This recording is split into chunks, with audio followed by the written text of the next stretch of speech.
महाभारत के बाद पांडव और भगवान कृष्ण का क्या हुआ। महाभारत प्राचीन भारत में लड़े गए भीषण महायुद्ध की कहानी है। यह न सिर्फ धर्म की जीत का प्रतीक है, बल्कि यह सच्चे कर्म की प्रेरणा देता है। लेकिन क्या आप जानते हैं महाभारत के समाप्ति के बाद की कहानी? आज हम आपको बताने जा रहे हैं महाभारत के युद्ध के बाद की कहानी। महाभारत के युद्ध के बाद पांडवों की जीत हुई।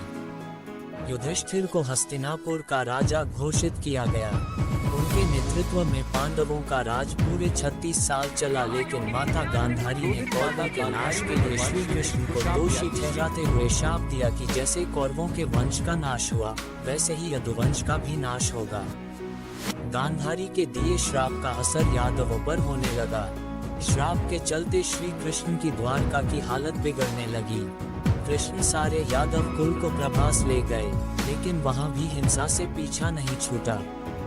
पूरा वंश ही आपस में लड़कर खत्म हो गया।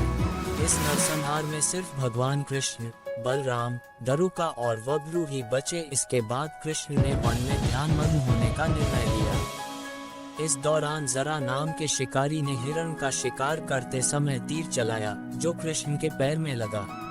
तीर लगने के बाद भगवान कृष्ण ने शिकारी के सामने ही विष्णु का रूप धारण किया और नश्वर शरीर को त्याग दिया।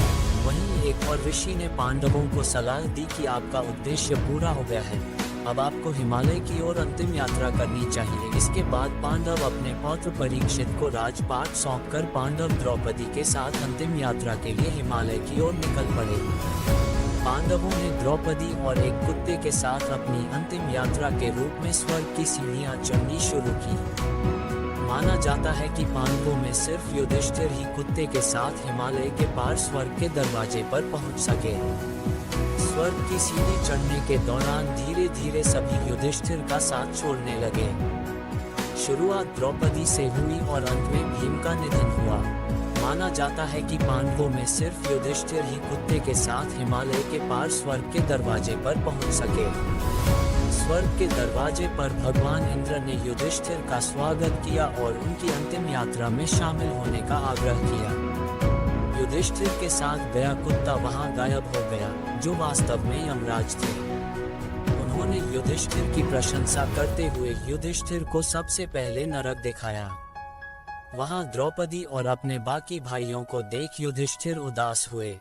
तब भगवान इंद्र ने कहा कि अपने कर्मों की सजा पूर्ण कर वे भी जल्द ही स्वर्ग में दाखिल होंगे। तब युधिष्ठिर को चैन मिला।